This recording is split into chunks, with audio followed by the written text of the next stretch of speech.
البدع والأهواء، أهل البدع العقائدية وأهل البدع السياسية. نقول بيننا وبينكم السلف، بيننا وبينكم الكتب، كان فيقول البدع بيننا وبينكم. Alhamdulillahi Rabbil Alamin.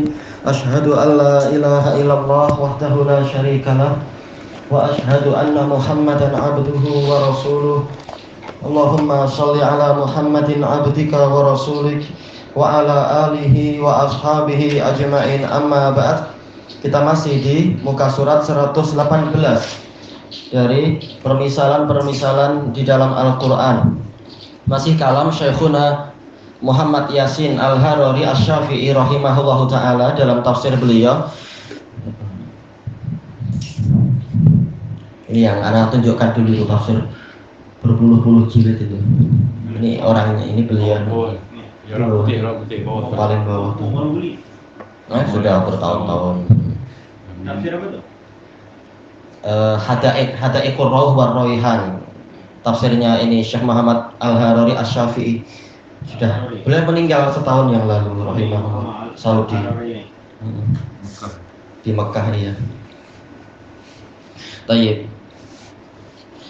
Beliau mengatakan terkait dengan daraballahu masalah dan sebagainya itu, wa fi tentang fihi daraballahu rajul masalah rajulan fihi khabarun muqaddam liqaulihi syuraka. Ini khabar yang didahulukan dari mubtada, yaitu syuraka. Asalnya apa? Syuraka mutasyakisun fihi. Yaitu para rekon perkongsian yang saling kongsi, saling berbagi pada diri hamba sahaya tersebut. Wal jumlatu fi hayyizin nasab. Jumlahnya ini fi mahalin nasab alal wasfiyah li rajulan, karena dia sebagai sifat, sebagai naat dari rajulan. Daraballahu masalan rajulan. Yang setelahnya ini jumlah fi mahali nasbin sebagai naat dari rajulan. Baik. Beliau kalau membahas i'rab panjang sekali, dan i'rab dan sorofnya juga dan yang lain-lain. Itu yang kita sering ambil faedah di daras pagi. Kalau kitab beliau ini tidak dibaca semua, tapi kita ambil faedah-faedah tambahan. Baik. Kata beliau, wa makna mutasyakisun, makna mutasyakisun mukhtalifun, yaitu mereka berbeza-beza. Yaitu ini ada beberapa khilaf kalau di dalam tafsir yang lain, yaitu mereka saling berbagi bagian, tetapi memang tidak mau mengalah. Mukhtalifun asirul akhlak, akhlak mereka buruk. Sayyi'uha, akhlaknya asir yaitu susah, sayyi'uha yaitu buruk. Maksudnya bagaimana? Yaitu mereka tak kisah, mereka tak peduli apakah hamba ini letih atau tidak. Ini jam saya untuk dilayan. Hamba itu harus wajib datang ke sini, padahal hamba itu sedang melayan tuan kedua misalkan. Sementara tuan yang keempat, kelima juga bising-bising, mana ini tak datang-datang. Ini keadaan orang yang sesembahannya banyak. Wal maknanya ja'alallahu ta'ala lil musyrik masalan. Allah Ta'ala menjadikan orang musyrik itu memiliki suatu perumpamaan. Hasbama yaqudu ilaihi madhabuh, sesuai dengan yang dipimpin oleh madhab dia, yaitu madhab dia menghala kemana. Min iddi'ai kullin min ma'budihi ubudiyatah, yang mana setiap yang disembah oleh musyrik tadi itu memiliki hak untuk disembah dan meminta, menuntut untuk disembah. Karena ini keyakinan mereka. Mungkin apa? Dewa Brahma juga menuntut untuk disembah, Dewa Wisnu menuntut disembah, Dewa Siwa juga menuntut untuk disembah. Menurut keyakinan orang itu sendiri. Nah, yang menyembah, yang letih, mau melayani 3 Tuhan, mungkin lebih dari 3 lagi. Abdan yatasyaraku fihi jamaah, yaitu musyrik ini diperumpamakan dengan seorang hamba sahaya yang diperkongsikan oleh sekumpulan tuan, yatajadzabuna, yang mereka saling menarik dia. Saling apa? Menarik. Ini tak, dia sekarang giliran melayani saya, tak, engkau sudah giliran saya. Nah, si hamba yang pening. Nanti kalau terlambat mungkin kena hukuman, kena pukul dan sebagainya. Yata'awarunah, yaitu mereka saling berebut. Fi muhimmatihim, di dalam tugas-tugas dan kepentingan mereka. Al-mutabayinah, yang berbeza satu sama lain. Iya, pelayanan lain. Tuhan yang ini minta ayam, Tuhan yang itu mungkin minta kambing, Tuhan yang satu lagi mungkin minta arnab dan sebagainya. Si hamba yang letih dan pening. Fi tahassurih, salam marhaban, yaitu tahassur, yaitu tahassur artinya adalah penyesalan, yaitu si hamba ini jiwanya sangat menyesal, kenapa saya diperhamba oleh Tuhan sebanyak ini bila saya bebas. Nah, makanya ikut agama Islam, ikut agama tauhid, cukup dengan satu sesembahan saja. Wa tawazzu'i qalbih, hatinya terbagi-bagi karena yang disembah terlalu banyak. Wa rajulan, nah sekarang bandingkan dengan orang kedua. Wa ja'ala lil muwahhidi masalan rajulan. Allah menjadikan untuk ahli tauhid sebuah perumpamaan, yaitu ada seorang lelaki, hamba sahaya juga dia, ya kita semua hambanya Allah. Salaman ay khalison, murni, li rajul, hanya untuk satu orang lelaki, satu tuan saja. Dia tak letih karena memang tuannya hanya satu, senang untuk diurus. Fardin, yaitu sendirian. Wa sayyidin wahid, tuan yang satu saja, seorang tuan. Laisa li ghairihi alaihi sabilun asla, tuan-tuan yang lain tidak ada jalan untuk menyusahkan si hamba ini sama sekali, karena dia hanya hamba bagi satu orang. Yang beli saya hanya si fulan ini, yang lain-lain walaupun teman dia tapi tak ada kuasa terhadap saya. Saya bukan milik mereka. Sekarang kenapa Allah mendatangkan pola nakirah, rajulan, wa tangkir fi kullin minhuma lil ifrad. Ini menunjukkan satu, yaitu contoh hamba sahaya seorang-seorang itu. Kemudian fardan minal ashkhas li fardin minal ashkhas. Tadi apa itu? Rajulan salaman li rajulin. Betul-betul dia hanya hamba untuk satu orang saja. 118. Ya, di muka surat 118 itu ya. Baik. Kata beliau di sini, ya hanya satu orang. Wassalam bi fathatain ka qatal. Bukan fi'il tapi dia isim. Wal fasad, fasakun, masdar min salimalahu kada, khalusalahu, yaitu murni hanya untuk orang ini. Wahtasobih, khusus untuk dia. Kama sayati, sebagaimana akan datang pembahasannya, kata beliau. Wusifabih, orang ini, rajulan yang kedua ini, ada berapa rajul di sini ya? Ada 3. Yang pertama rajulan fihi syuraka, yang kedua rajulan salama, yang ketiga li rajulin. Nah, yang kedua ini sekarang si rajul ini disifati dengan salaman. Tujuannya apa? Mubalaghah, sebagai bentuk yaitu penyangatan, benar-benar dia hanya murni untuk tuan yang itu. Baik. Makanya dari mana kita tahu mubalaghah?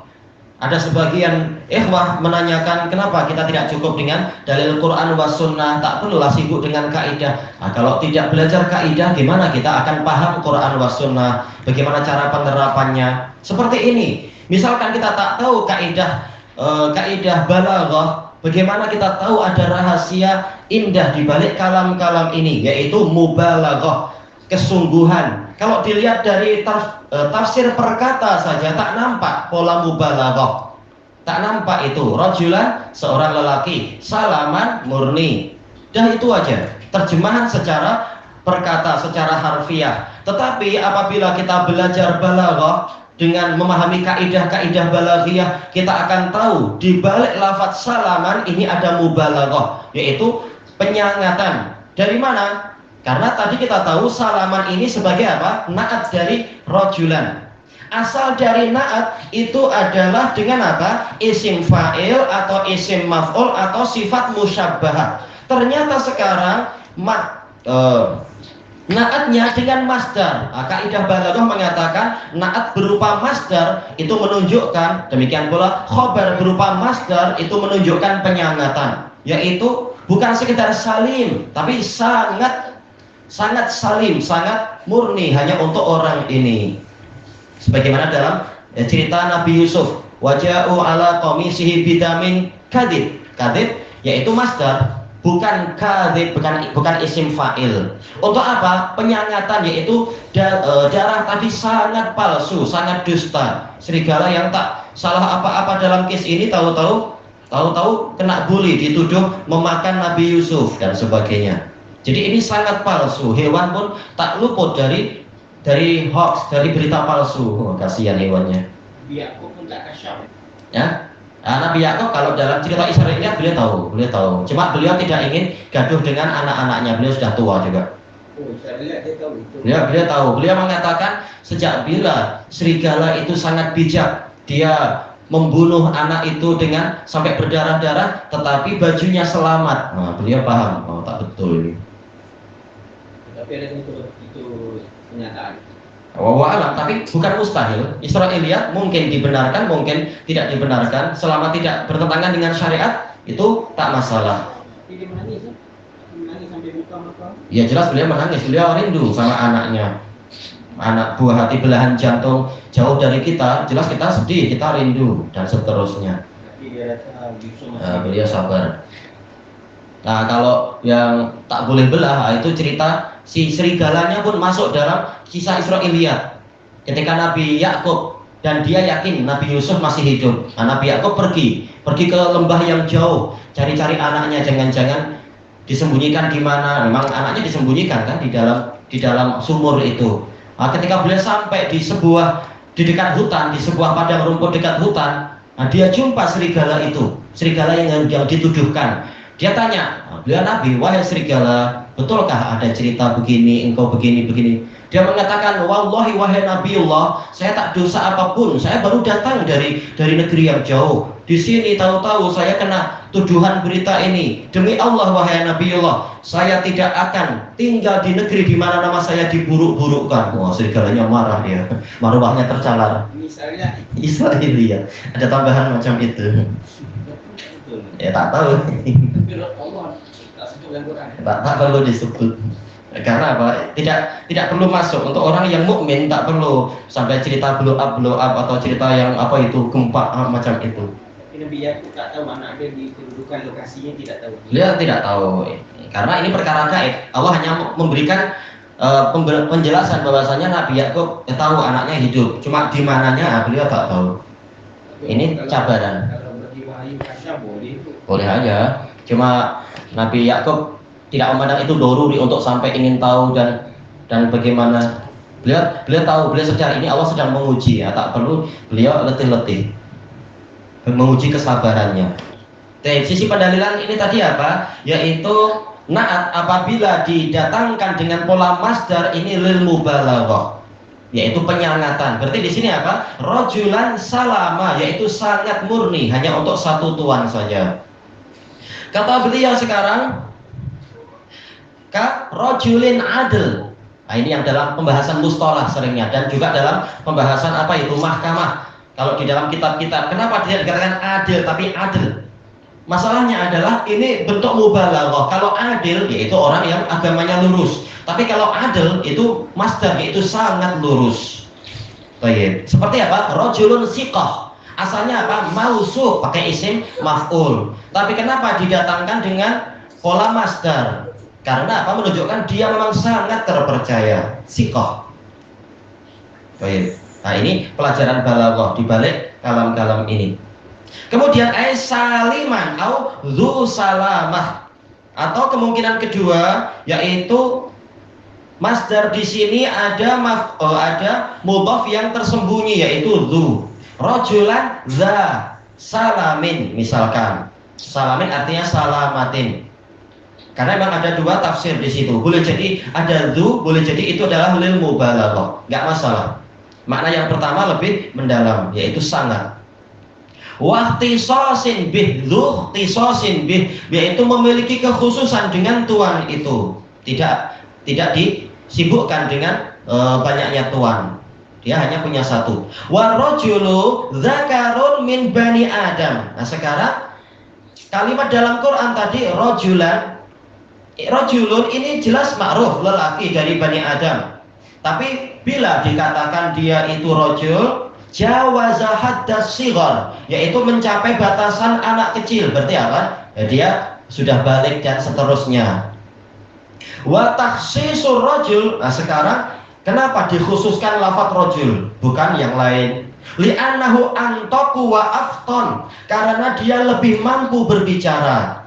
Soalnya kalau wanita Allah Ta'ala telah sebutkan bahwasanya wala yakadu yubin, hampir-hampir tak mampu untuk memberikan penjelasan. Mungkin apa, sedikit-sedikit nangis. Nah, kita yang laki-laki yang kuat tak tega lihat dia nangis. Tapi senjatanya itu. Kalau adu hujjah seringkali apa? Ya tidak sekuat jenis laki-laki.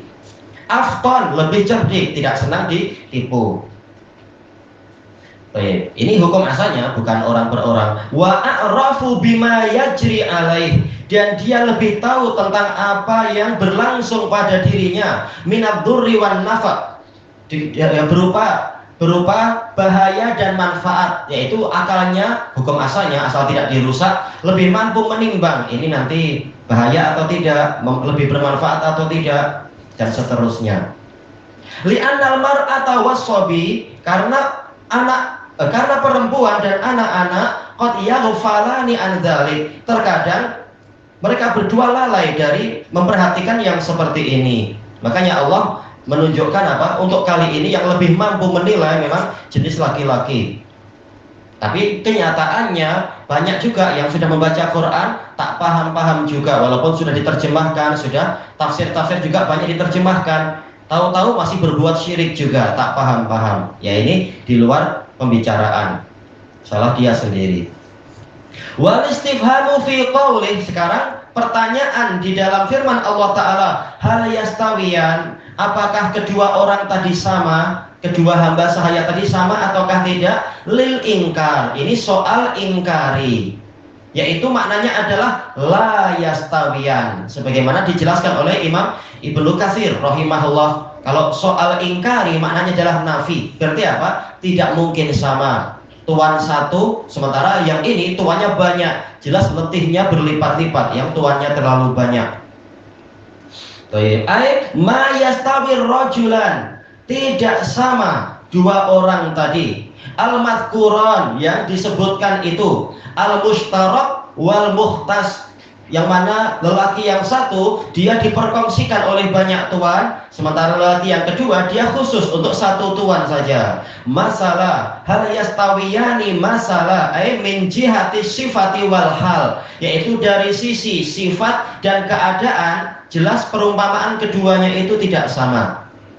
Nusiba ala tamyiz, kenapa mansub masalah sebagai tamyiz, yaitu permisalan mereka berdua itu tidak sama. Kita tahu tamyiz itu boleh jadi dia adalah munqalab min fa'il, yaitu apa? Perpindahan dari fa'il terkadang.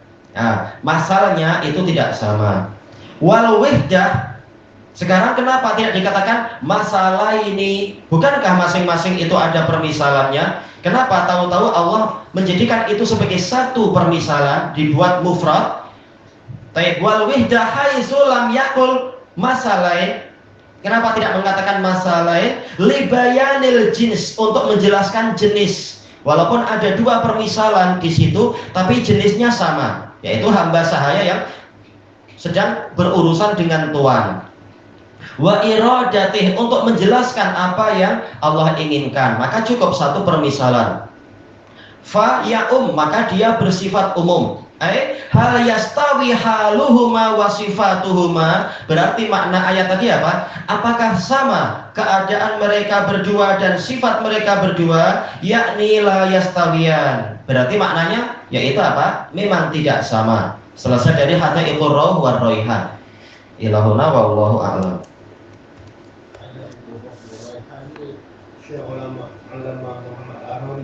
Kayak ini tafsirnya beliau.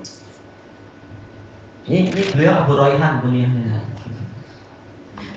Naik motor kan naik kereta tadi? Ada kebun ruh dan raihan. Rauh kebahagiaan, ketentraman. Bukan ruh tapi rauh. Dia di fathah roknya. Raihan ini bukan surga. Ya, salah satu dari wewangian di surga. Raihan ini tanaman yang berbau wangi.